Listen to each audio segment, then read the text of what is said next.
Olá, queridos alunos da Escola Doutor Ubirajara Índio do Ceará. Eu sou a professora Cleidiane Castro e hoje nós vamos dar início ao nosso segundo bimestre. Bem, turma, nós vamos iniciar esse nosso segundo bimestre falando sobre os reinos europeus e o além-mar, que é justamente o capítulo 1 do nosso livro didático. E aí, galera, eu já expliquei para vocês nas aulas anteriores, né, que nós iniciamos, nós falamos durante o primeiro bimestre sobre Idade Média e sistema feudal, né? Eu expliquei também para vocês que eu achei importante trazer esse assunto justamente porque vocês não conseguiram ver esse assunto durante o primeiro ano do ensino médio de vocês, né? E somente por conta disso é que hoje que nós vamos estar iniciando o nosso livro didático, né, o capítulo 1 do nosso livro didático, agora no segundo bimestre, beleza? Bom, eu acredito que vocês tenham observado que o nosso primeiro slide traz justamente como título Expansão Marítima Europeia do século XV, né? E aí o nosso objetivo hoje é fazer com que vocês entendam quais foram os motivos, né, que levaram a esse processo de expansão marítima. Qual foi o primeiro país que surgiu como desbravador aí dos mares, né, que deu início a esse processo de expansão marítima. E também que vocês identifiquem os grupos sociais e os interesses que contribuíram aí para esse processo de expansão marítima e de grandes navegações. Bom, vamos iniciar com o conceito, né? Eu falei anteriormente em expansão marítima e eu também posso chamar esse processo de expansão marítima de grandes navegações, né? E o que vai ser essas grandes navegações? Vai ser justamente um movimento que vai ocorrer na Europa a partir do século XV, quando os países europeus, liderado principalmente por Portugal e posteriormente pela Espanha, eles vão se lançar ao mar em busca de novos territórios e de novas rotas comerciais. Mas e aí, o que vai causar esse processo de grandes navegações, né? Quais vão ser as causas que vão levar a isso? E esse processo de grandes navegações, será que vai trazer algumas consequências? Bom, turma, nós vamos descobrir agora. Algumas das causas que levaram a esse processo de grandes navegações vai ser justamente a questão da catequese. O que nós vamos perceber? Com o fim do sistema feudal, a Igreja Católica ela vai perder parte dos seus fiéis e também vai perder sua força, né?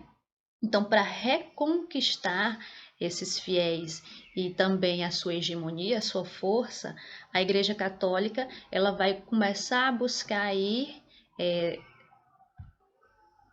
novos caminhos, novos locais e novos povos, digamos assim, para catequizar e assim reconquistar esses fiéis.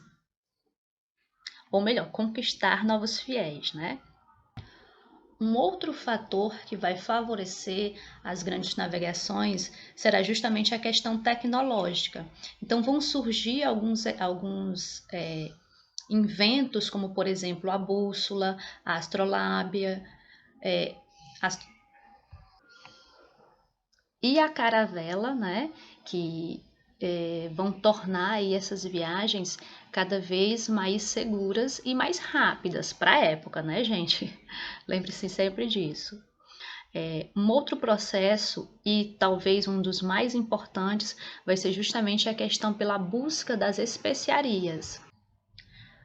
Mas e aí, o que eram essas especiarias? Bom, essas especiarias vão ser temperos, como por exemplo o cravo, a canela, a pimenta, a noz moscada, né? Que eram temperos bastante apreciados no continente europeu durante a Idade Média, o fim da Idade Média, que é quando cresce esse comércio, né? E também durante o início da Idade Moderna, né? Mas, professora, por que esses temperos eles eram tão apreciados na Europa? Bom, gente, nós sabemos que naquela época, né, no século XV, final do século XV, início do século XVI, que é justamente aí o período da história que nós estamos trabalhando agora, não existia geladeira, né? Então, por conta disso, a conservação dos alimentos, elas eram um pouco difícil, né? Essa conservação era um pouco diferenciada, era muito difícil. E aí o que é que nós vamos perceber? A carne, por exemplo, se estragava rapidamente, né? Começava a se estragar rapidamente. Então, os europeus, eles gostavam de usar esses temperos, essas especiarias, justamente para disfarçar um pouco do gosto ruim daquela carne, daquele alimento que estava começando a se deteriorar, que estava começando a se estragar. Então, por isso que essas especiarias, elas eram muito apreciadas, muito usadas no continente europeu nesse período. E aí, nessa imagem, turma, vocês conseguem ver um pouco das especiarias que eu já citei anteriormente, né? Que eram aí esses condimentos, esses temperos que os europeus eles gostavam de utilizar, certo? E eram mercadorias bastante lucrativas, né? Então, justamente por isso que muitos países da Europa desejavam comercializar essas especiarias, certo? Como vocês estão vendo aí o cravo, a pimenta, a noz moscada, o gengibre, a canela, certo? E aí o que que nós vamos perceber, né? Eram mercadorias bastante apreciadas no continente europeu, como eu já havia falado, e também muitos países desejavam comercializar esse tipo de mercadoria. Só que existia um porém, né? Alguns poréns, como por exemplo, existia basicamente duas rotas que davam acesso a essas especiarias, né? Primeiro, que eu acho importante que vocês devem identificar. Professora, onde nós encontrávamos essas especiarias naquela época? Essas especiarias, elas eram encontradas na Índia, certo? Mais ou menos nessa região aqui, onde vocês estão vendo o cursorzinho do mouse, ok? E aí, outro detalhe interessante que vocês também devem saber é justamente,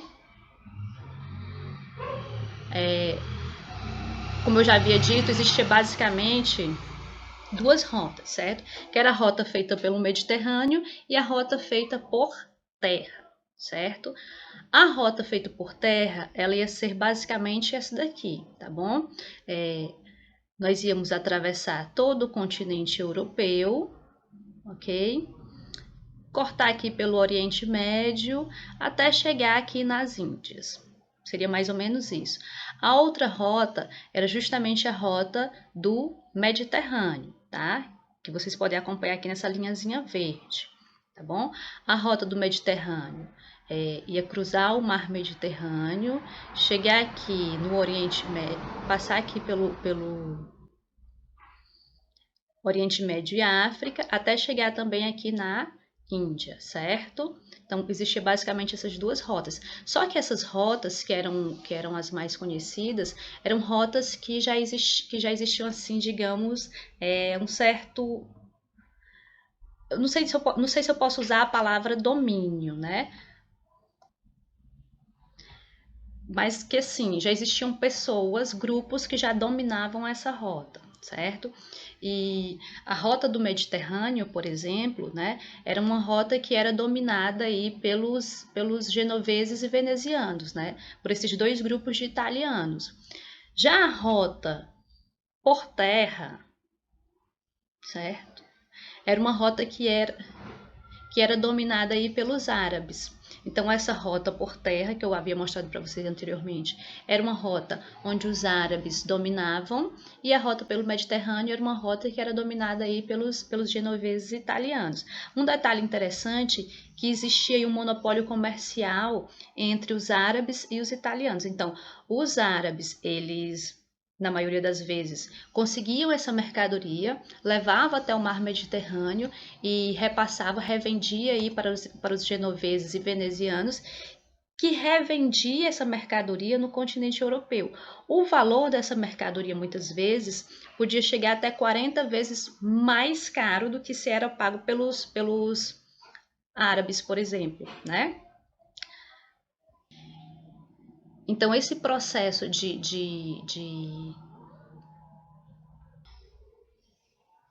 compra dessas mercadorias por esses atravessadores era bem mais caro, né? Mas mesmo assim,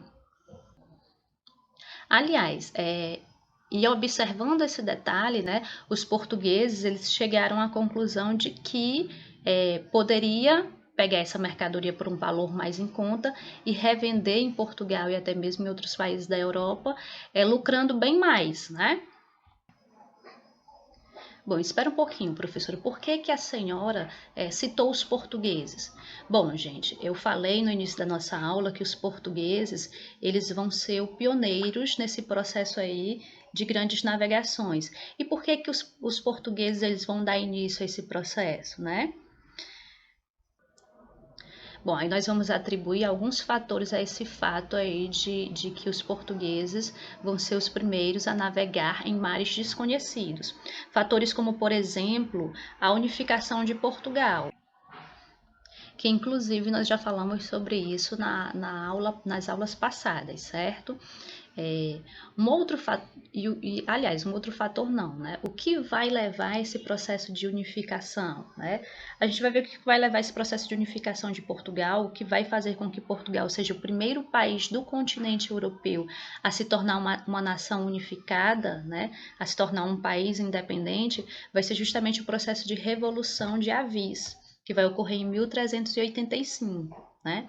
Então, o que vai ser essa Revolução de Avis? Vai ser justamente quando Dom João I, que foi apoiado pela burguesia, aí vocês lembram da burguesia comercial que eu citei para vocês, né, nas aulas passadas, que eram justamente aqueles comerciantes que começaram a vender essas especiarias, a atravessar essas especiarias, mas encontrava aí no sistema feudal um problema muito grande, né? Justamente porque existiam moedas diferentes, taxações de impostos diferentes. Então, esses problemas eles tinham que ser resolvidos e só podia ser resolvido com a unificação do território, né? Com o território unido e governado por uma única pessoa. E vai ser justamente esses burgueses que vão apoiar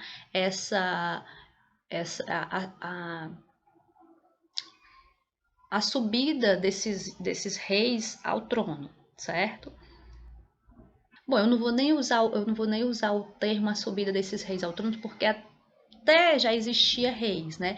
Mas aí nós vimos também nas aulas passadas que esses reis, eles reinavam, mas não governavam, né?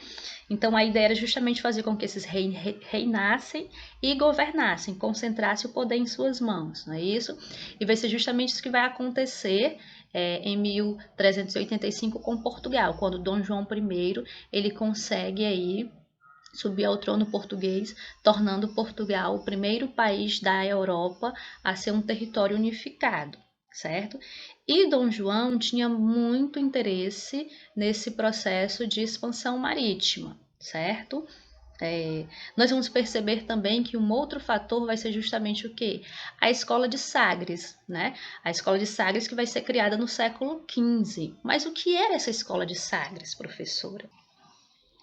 Bem, era um local onde um grupo de cartógrafos, astrônomos, matemáticos e navegadores se reuniam para estudar as suas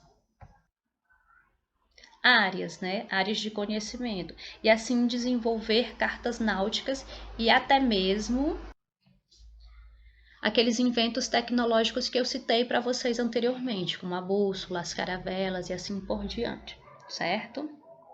Um outro fator muito interessante vai ser justamente a localização privilegiada de Portugal, certo? Como assim, professora? Eu vou colocar aqui um próximo slide e vocês vão perceber o que eu estou falando. Então, turma, essa localização privilegiada que eu falei anteriormente vai ser basicamente isso aqui. Observem esse mapa, certo? Vocês vão perceber que mais ou menos aqui, certo? Eu vou ter Portugal, tá bom? Toda essa região aqui eu vou chamar de Península Ibérica, né? Que vai ser Portugal aqui na pontinha e o resto vai ser a Espanha, certo? Então, Portugal, por estar mais aqui, né? Vocês vão perceber que Portugal vai ter uma limitação com o oceano e também vai ter aqui, mais ao sul, um encontro com o mar Mediterrâneo. Então a gente vai perceber que grande parte de Portugal era cercada, grande parte das limitações de Portugal era cercada por água, por mares e oceanos. Então isso facilitava também esse processo de grandes navegações. Por isso que eu vou falar que Portugal tinha uma localização privilegiada, ok? Então, essa localização privilegiada, somada às novidades tecnológicas e aos estudos realizados na Escola de Sagres, fez com que Portugal se tornasse aí o pioneiro nesse processo de grandes navegações. Tanto é que a partir da década de 1430 eu já vou perceber alguns resultados, né? Como, por exemplo, em 1434, Gil Eanes ele vai ultrapassar o Cabo Borjador. Só para que vocês compreendam, certo? Eu citei para vocês anteriormente que a rota feita por terra e a rota feita pelo mar Mediterrâneo já pertenciam aos árabes e aos italianos, né? Aos genoveses e venezianos, certo? Então, qual era a missão de Portugal? A missão de Portugal era descobrir uma nova rota, certo? Já que ele não queria e também não podia bater de frente com esses grupos, né? Para evitar até conflitos e também por conta do desgaste que, assim, muitos dos comerciantes burgueses, eles achavam esse caminho por terra muito longo, né? E que poderia também trazer muitos prejuízos. Então, por conta desses detalhes, eles decidiram criar uma nova rota, uma rota que seria só deles, certo? E aí o que vai acontecer? A ideia dos portugueses vai ser justamente navegar pelo Oceano Atlântico, contornar o Oceano Atlântico, certo? Navegar pelo Oceano Atlântico e contornar, eu vou me corrigir, né? O continente africano, certo? Mas essa ideia era uma ideia nova e até então nunca tentada por ninguém, certo? E aí o que nós vamos perceber? Foi um processo que foi dando certo, né? Mas que foi um processo longo. A gente deve ressaltar esse detalhe, certo? Um processo longo, mas, como eu já disse, um processo que foi dando certo. E aí, como eu tinha citado anteriormente, e abri aí aspas para concluir esse parêntese, né, essa ideia de como a Portugal chegou a ser o pioneiro, nós vamos perceber que na década de 1934, Gil Eanes, ele ultrapassa o Cabo Borjador, certo? Então essa vai ser a primeira conquista de Portugal. Então nós vamos perceber que os portugueses vão sair do porto em Lisboa e vão navegar até chegar no Cabo Borjador, como vocês conseguem ver aí no mapa, tá bom? E esse vai ser um grande feito para aquela época, porque vai ser a partir desse momento que os portugueses vão chegar no continente africano, né?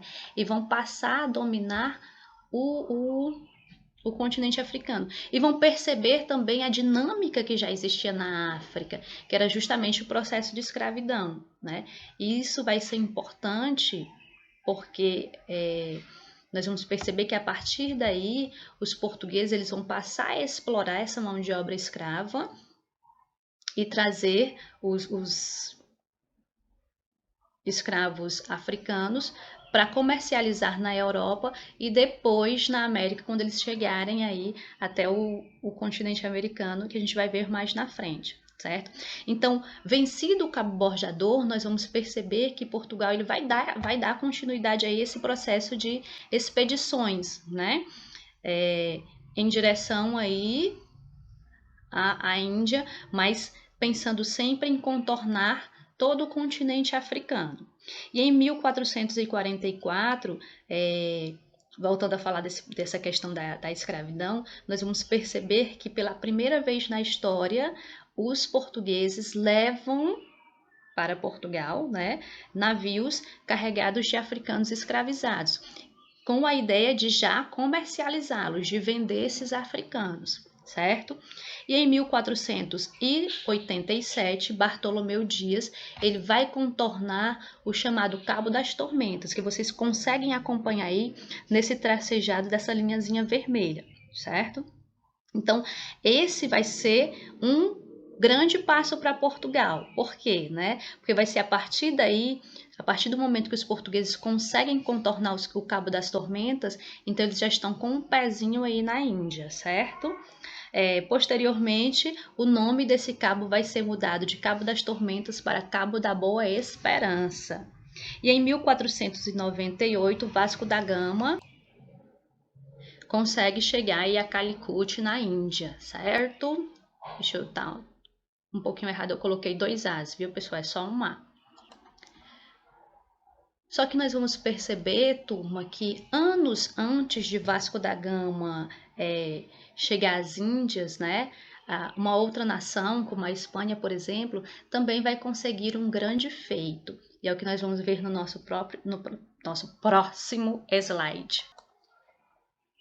Então, o que é que nós vamos perceber? Em 1492, viu como é anos antes da conquista de Vasco da Gama, nós vamos perceber que nesse ano de 1492, os muçulmanos eles vão ser expulsos do reino de Granada. Né?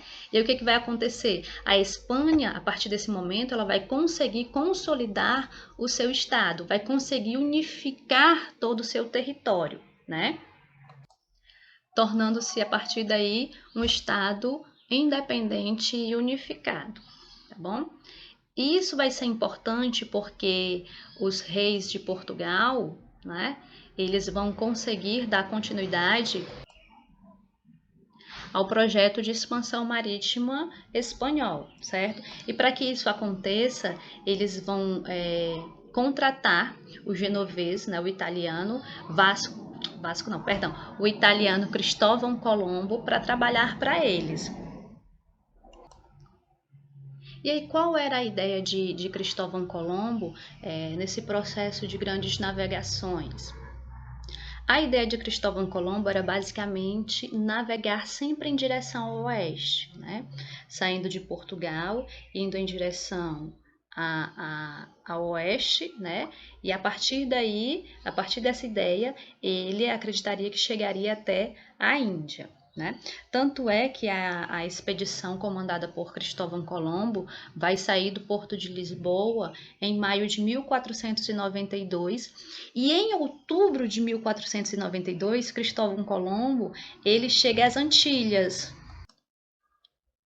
Só que Colombo, não tendo a menor ideia de onde ele estava, né, ele acreditava que tinha chegado nas Índias, certo? E ao observar a população local, né, ele passou a chamar os habitantes do local de índios por conta disso, porque ele acreditava ter chegado nas Índias, né? E anos depois é que Cristóvão Colombo vai perceber que não havia chegado nas Índias e sim que tinha descoberto aí um novo território que mais tarde seria chamado de América. Né? Então, o continente americano ele passa a ser encontrado pelos europeus a partir de 1492, com a chegada de Cristóvão Colombo às Antilhas. E essa descoberta aí da América, feita pelo Cristóvão Colombo, ela vai provocar uma crise entre Portugal e Espanha, né? Então, os espanhóis vão alegar que encontraram o território americano, só que os portugueses, por terem iniciado esse processo de grandes navegações, vão alegar de que já tinha visto, né, nas suas expedições, já tinha observado que existia terras mais a oeste. Então, eles vão começar a disputar esses territórios, né? Então, vai haver aí esse conflito que vai ser mediado pela Igreja Católica da época. Então, essa primeira mediação vai ser a chamada, né, Bula Intercoeteira, que vai ser uma carta assinada em 1493, certo? Então, esse acordo, ele vai estabelecer que que as terras que se encontrarem até 100 léguas a oeste das ilhas de Cabo Verde pertenceria a Portugal, e após aquelas 100 léguas, tudo pertenceria à Espanha. Só que esse acordo, ele não vai ser aceito aí pelos portugueses, certo? Então o conflito ele ainda vai continuar. E somente em 1494 é que essa disputa vai ser resolvida com a assinatura do Tratado de Tordesilhas, certo? Já o Tratado de Tordesilhas estabelecia o seguinte, que todas as terras que estivessem a 370 léguas a oeste das ilhas de Cabo Verde pertenceria a Portugal. E tudo que estivesse após essa linha imaginária pertenceria à Espanha, né? Então, esse acordo já foi mais lucrativo e benéfico para Portugal, que acabou aceitando, né? Então, a partir desse acordo, Portugal ele vai ganhar uma pequena parte do território que mais tarde viria a ser o Brasil. E então, como eu havia falado anteriormente, né, em 1498, Vasco da Gama ele consegue chegar até as Índias, né, e retorna a Portugal com os navios cheios de especiarias. E aí, a partir do momento também em que Portugal e Espanha eles conseguiram aí entrar num acordo com relação às novas terras que teria sido descoberta, né? Esse acordo que nós já falamos que foi justamente o Tratado de Tordesilhas, aí nós vamos perceber que em 1500 Portugal vai organizar uma nova expedição chefiada e comandada por Pedro Álvares Cabral, né? E essa nova expedição tinha dois objetivos. O objetivo 1 era justamente chegar às terras que mais tarde viria a ser o Brasil, onde os portugueses a partir daquele momento tomariam posse, e o segundo objetivo era fazer com que Pedro Álvares Cabral chegasse também até as Índias para trazer novas levas dessa especiaria aí para Portugal. Ok, turma? Bom, essa foi a nossa aula de hoje. Eu espero que vocês tenham entendido. Beijos, fiquem com Deus e até a nossa próxima aula. Se cuidem. Ah, não esqueçam, viu, gente? Não esqueçam de usar máscara, de lavar sempre bem as mãos e de usar o álcool em gel quando sair de casa. A pandemia ainda não acabou. Beijos.